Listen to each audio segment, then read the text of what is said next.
Hello दोस्तों, जी.के.एन.जी.एस entertainment classes में आप सभी का स्वागत है। आज हम आपके लिए लेकर आए हैं सामान्य विज्ञान विषय से संबंधित कुछ महत्वपूर्ण प्रश्न, जो कि निम्न बात है। ये प्रश्न हमारी आगामी प्रतियोगी परीक्षाओं के लिए सहायक सिद्ध हो सकते हैं। अगर हम देखते हैं ये प्रश्न क्या है। हमारा आज का पहला प्रश्न है, किसी वस्तु के त्रिविमीय प्रतिरूप को अंकित तथा पुनरावृत्त करने की तकनीक को क्या कहते हैं? होलोग्राफी। दूसरा है, एक इलेक्ट्रॉनिक पुंज को फास्फोरस कोटेड पर्दे पर फोकस कर प्रतिबिंबों को पर्दे पर जनित करना कहलाता है रोस्टर स्कैन। नेक्स्ट है, रमन प्रभाव का प्रकाश की उन किरणों से संबंध है जो आर पार जाती हैं सभी पारदर्शी माध्यमों के।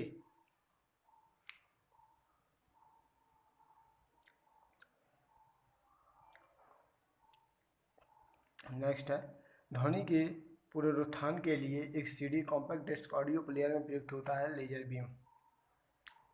जब एक सीडी ऑडियो एवं वीडियो प्रणाली में प्रयुक्त होने वाली कॉम्पैक्ट डिस्क सूर्य के प्रकाश में देखी जाती है तो इंद्रधनुष के समान रंग दिखाई पड़ती हैं। इसकी व्याख्या की जा सकती है परावर्तन एवं विवर्तन की परिघटना के आधार पर।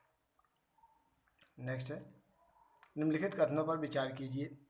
दीर्घ तरंगदैर्घ्य वाले प्रकाश का प्रकीर्णन लघु तरंगदैर्घ्य वाले प्रकाश से कहीं अधिक होता है। दूसरा कथन है, जल में दृश्य प्रकाश की गति निर्वात की गति का 0.95 गुना होती है।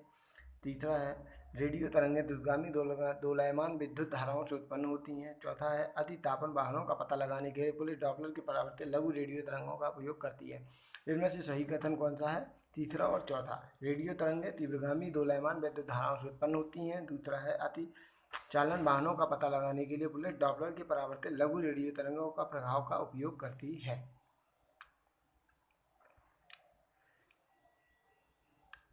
नेक्स्ट है कथन, एक चलचित्र में पूरी फिल्म के एक सिरे से दूसरे सिरे तक सामान्यतः 24 फ्रेम प्रति सेकंड प्रक्षेपित किए जाते हैं। आँख की रेटिना पर निर्मित प्रतिबिंब उद्दीपन के घटाने के बाद 0.1 सेकंड तक बना रहता है। तो ये सही है, आर गलत है।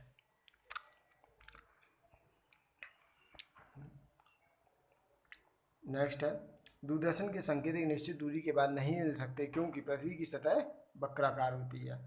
दूरदर्शन के प्रसारण में श्रव्य संकेतों का प्रेषण करने के लिए प्रयुक्त तकनीक क्या कहलाती है? आवृत्ति मॉड्यूलन।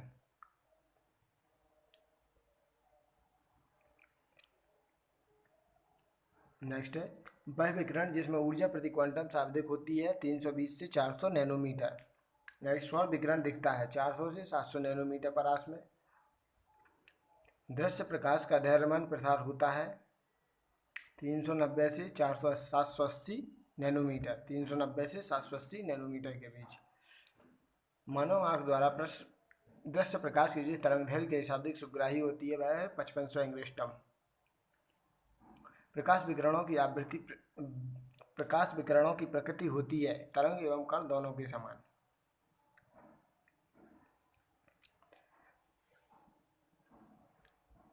प्रकाश सीधी रेखा में चलता प्रतीत होता है क्योंकि प्रकाश का तरंगदैर्घ्य बहुत छोटा होता है। नेक्स्ट, सत्य कथन है, प्रकाश का वेग अधिक होता है। प्रकाश का शून्यावकाश में वेग अनुमानतः होता है 3 × 10⁸ न्यूटन मीटर पर सेकेंड।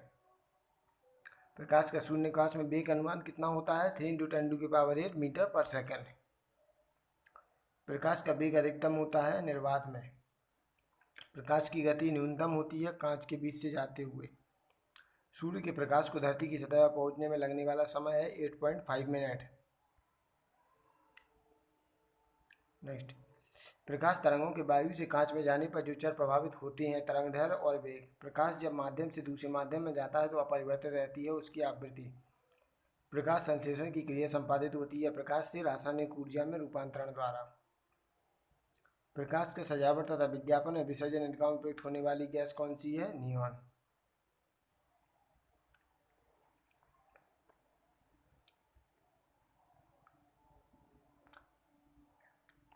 पूर्ण आंतरिक परावर्तन होता है जब प्रकाश जाता है हीरे से कांच में। प्रकाश तंतु जिस सिद्धांत पर काम करते हैं पूर्ण आंतरिक परावर्तन। परिघटना जिसका उपयोग ऑप्टिकल फाइबर में किया जाता है पूर्ण आंतरिक परावर्तन। तंतु प्रकाश के संचार में संकेत प्रवाहित होते हैं प्रकाश तरंग के रूप में।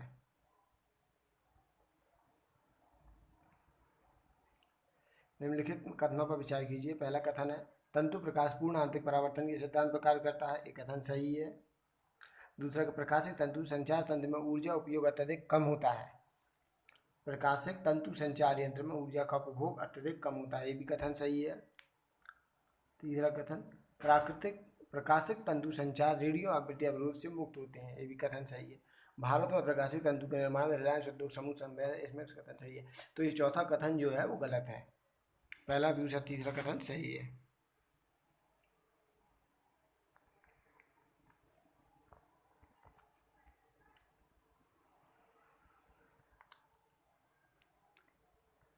नेक्स्ट, मरीजों के पेट के अंदर का परीक्षण करने के हेतु डॉक्टरों का उपयोग किया जाता है। एंडोस्कोप कार्य करता है प्रकाश के सकल आंतरिक परावर्तन के सिद्धांत पर। एंडोस्कोप के सिद्धांत पर कार्य करता है सकल आंतरिक परावर्तन के सिद्धांत पर। मृग मरीचिका का कारण क्या है? प्रकाश का आंतरिक पूर्ण आंतरिक परावर्तन। मृग तृष्णा उदाहरण है पूर्ण आंतरिक परावर्तन का। निम्नलिखित प्रकाश तथ्यों पर विचार कीजिए। वह तथ्य जिसके कारण मृग मरीचिका बनती है, स्थलीय तापन और प्रकाश का अपवर्तन।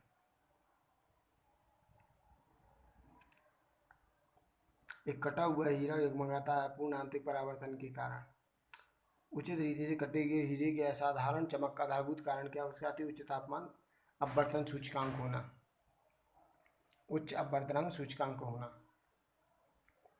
हीरा अपने आकार के अनुकरण कांच से अधिक झिलमिलाता है, ये कथन सही है। हीरे का अपवर्तनांक कांच के अपवर्तनांक से कम होता है, ये कथन गलत है।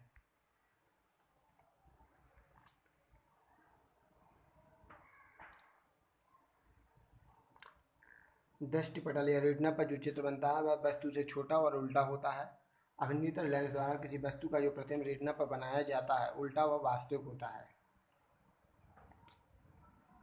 एक आंख की अपेक्षा दो आंखों का होना अधिक उपयुक्त है क्योंकि इसके दूरी और गहराई का एहसास होता है। पूर्ण सूर्य ग्रहण के दौरान सूर्य को सीधे देखने से आंख में अपरिवर्तनीय क्षति पहुंचती है, इसका कारण क्या है? अल्ट्रावायलेट प्रकाश। सूर्य ग्रहण के दौरान सूर्य को सीधे आंखों से देखने में अपरिवर्तनीय क्षति पहुंचती है, इसका कारण अल्ट्रावायलेट प्रकाश है। किसी तारे का रंग दर्शाता है उसका ताप।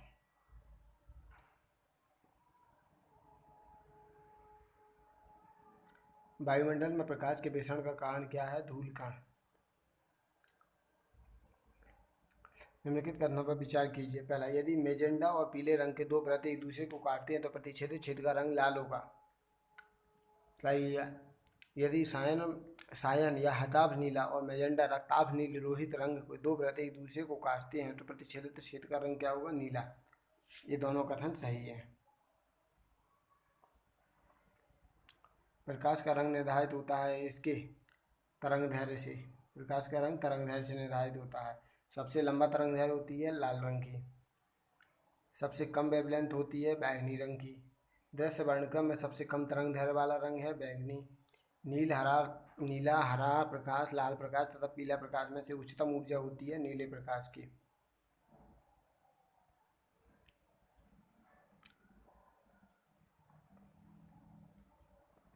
प्रकाश के दृश्य वर्णक्रम में लाल प्रकाश, हरे प्रकाश और अपेक्षाकृत ऊर्जास्यु होता है, ये कथन गलत है।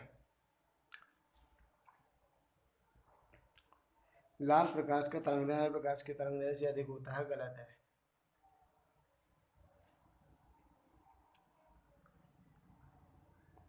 ये गलत है, आर सही है। ठीक, हमें वास्तविक सूर्योदय से कुछ मिनट पूर्व ही सूर्य दिखाई देने का कारण क्या है? प्रकाश का अपवर्तन।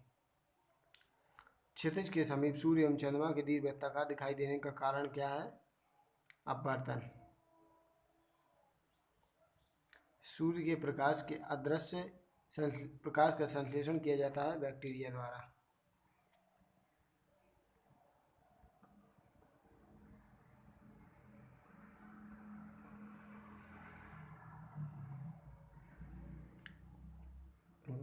यदि कोई व्यक्ति पानी भरी बाल्टी में एक सिक्के को देखता है तो उसके सिक्का वास्तविक स्थल से अपेक्षाकृत निकट लगेगा। यदि जल के अंदर कोई व्यक्ति जल तल से ऊपर एक सिक्के को देखता है तो सिक्का अपने वास्तविक स्थान से अपेक्षाकृत अधिक ऊंचाई पर लगेगा। उपयुक्त में से सही कथन है, एक और दोनों कथन सही है।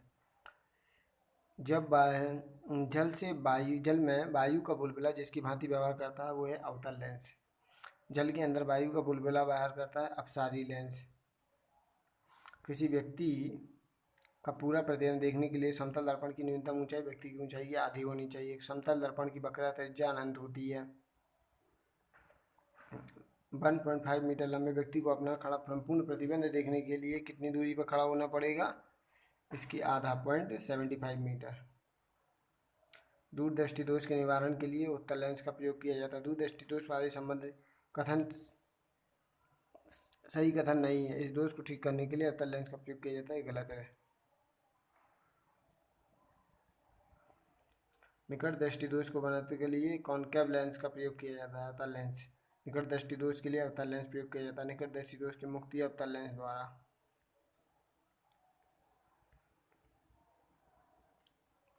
जब एक व्यक्ति को तीव्र प्रकाश के क्षेत्र अंधेरे से कमरे में प्रवेश करता है तो उसके कुछ समय के लिए स्पष्ट दिखाई नहीं देता है। बाद में धीरे धीरे चीजें दिखाई देने लगती हैं। इसका कारण क्या है? आंखों का अंधेरे के प्रति कुछ समय में अनुकूलित होना। पढ़ने में काम आने वाले ग्लासेस बने होते हैं उत्तल लेंस। आंखों के संकेंद्रण होता है लेंस की उत्तलता में परिवर्तन द्वारा। सही कथन है, नहीं है। सही कथन नहीं है। एक छोटे क्षेत्र वाला उत्तल लेंस डॉक्टरों द्वारा रोगियों के कान, गले, नाक की जांच करने के लिए प्रयोग किया जाता है, गलत है। खोज बत्ती में दर्पण जो प्रयोग होता है वह है नातोदार दर्पण। स्पष्ट दृष्टि की न्यूनतम दूरी होती है 25 सेंटीमीटर।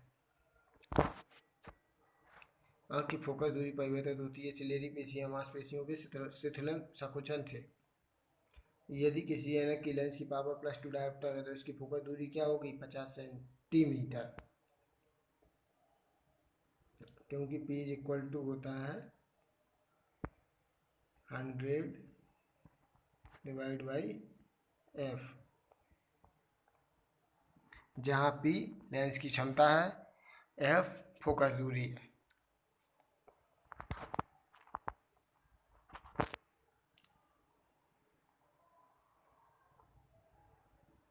नेक्स्ट, कैमरे का द्वारा को कपाट गति का जो संयोग अधिकतम उद्भासन होता है वह है फोकस दूरी 22/60।